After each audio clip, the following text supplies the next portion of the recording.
Ang malunggay ay sobrang masustansya. Kaya ang tawag natin is tree of life. Miracle tree siya.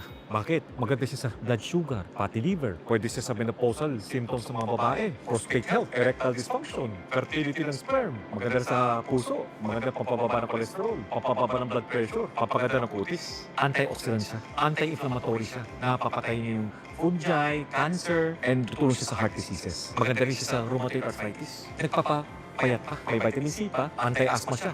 Anti-ulcerative colitis. Yung 9 essential amino acid na hindi natin ginagawa sa katawan, dapat kakainitan niya sa labas, nakikita ito sa malunggay leaves. Bonus pa, anti-aging pa siya. Kulang ang vitamins natin.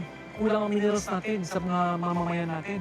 Pero may malunggay tayo, hindi natin pinapansin. Eto do, baka naman too good to be true. Meron bang risks or potential na bad effects to? Maganda siya. Pero,